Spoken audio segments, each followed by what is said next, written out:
Welcome friends, সমস্ত দর্শক মণ্ডলী এবং সরকারি কর্মচারীবৃন্দ। মৃত সরকারি কর্মী এবং তার পরিবার পেনশন হোল্ডারদের মহার্ঘ ভাতা ডিআর প্রদানের নিয়মাবলী প্রকাশ করল রাজ্যের অর্থ দপ্তর। কিভাবে প্রদান করবে তার নিয়মাবলী প্রকাশ করেছে। পুরো ভিডিওটাই আপনাদের জন্য অত্যন্ত মূল্যবান। পুরো ভিডিওটা শুনবেন এবং শেয়ার করবেন।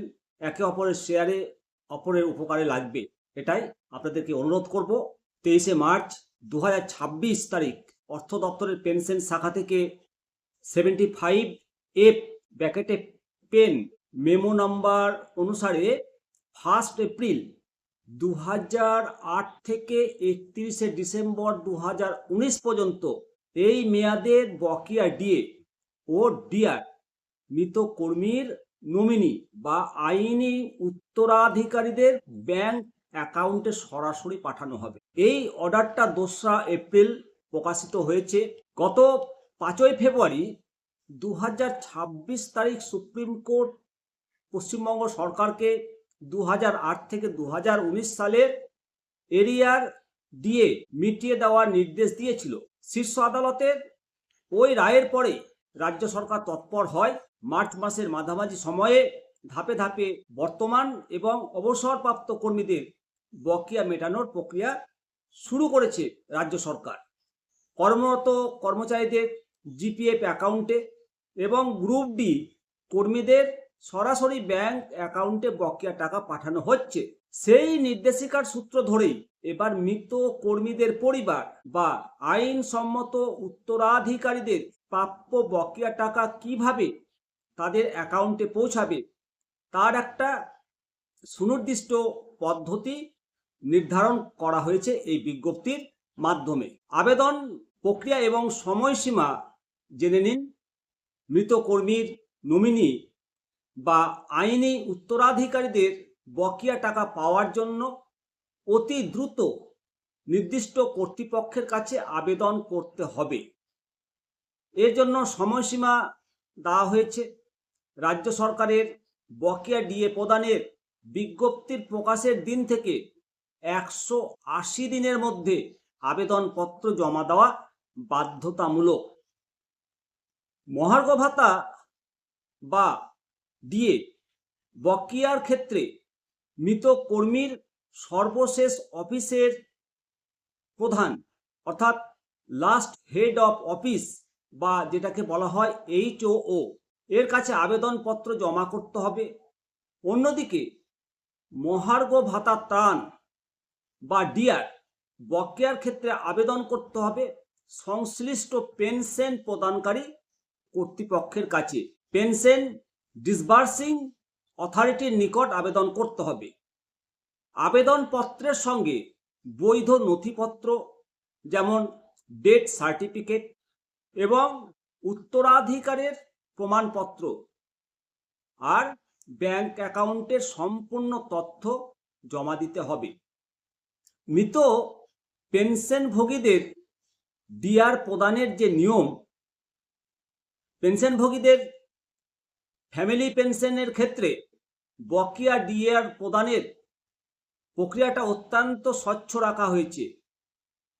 নমিনি যদি নির্দিষ্ট থাকে, treasury pay and accounts office বা সংশ্লিষ্ট ব্যাংকের কাছে থাকা পিপিও কপি বা ফর্ম এ অনুযায়ী নির্দিষ্ট নমিনিকে বকেয়া টাকা দেওয়া হবে। যদি ট্রেজারি কর্তৃপক্ষ নিশ্চিত হয় যে বর্তমান ফ্যামিলি পেনশনার এবং নথিবদ্ধ নমিনি সম্পূর্ণ একই ব্যক্তি, তবে সরাসরি সেই ফ্যামিলি পেনশনারের ব্যাংক অ্যাকাউন্টে বকেয়া ডিআরের টাকা পাঠিয়ে দেওয়া হবে।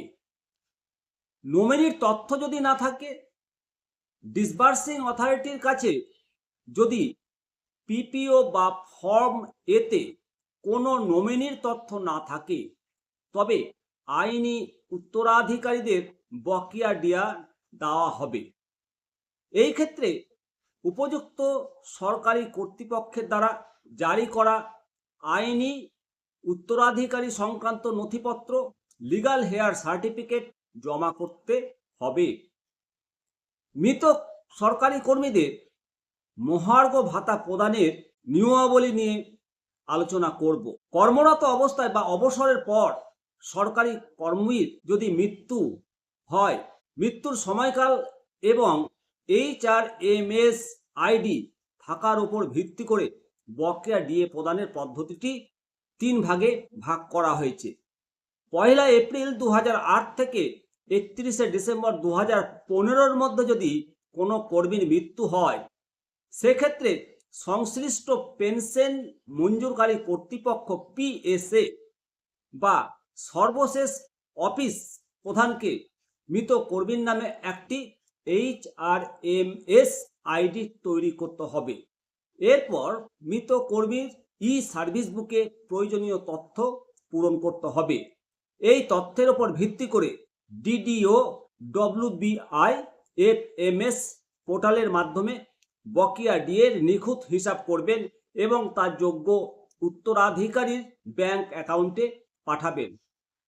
31 ডিসেম্বর 2015-র পর যদি মৃত্যু হয়, অনলাইনে থাকা তথ্যের ভিত্তিতে DDO সরাসরি WBIFMS পোর্টালের মাধ্যমে বকেয়া ডিএর হিসাব করে তা নমিনির ব্যাংক অ্যাকাউন্টে পাঠিয়ে দেবেন। এর জন্য নতুন করে আইডি তৈরি করার প্রয়োজন নেই।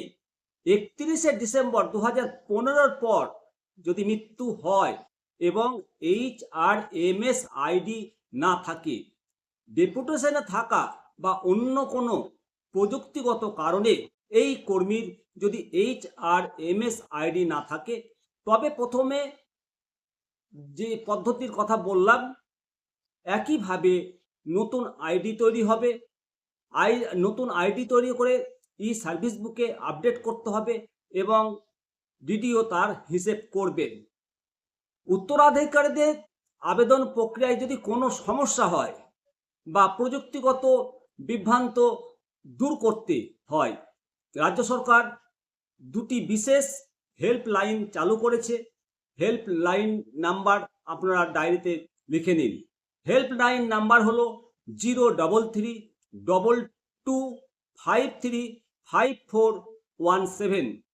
ইমেল করবেন ifms-wb@gov.in। আপনারা এই হেল্পলাইনের মাধ্যমে কোনো সমস্যা হলে যোগাযোগ করবেন। ভালো থাকবেন, অবশ্যই আপনাদের মতামত জানাবেন। জয় হিন্দ, বন্দে মাতারাম, ভারত মাতা কি জয়।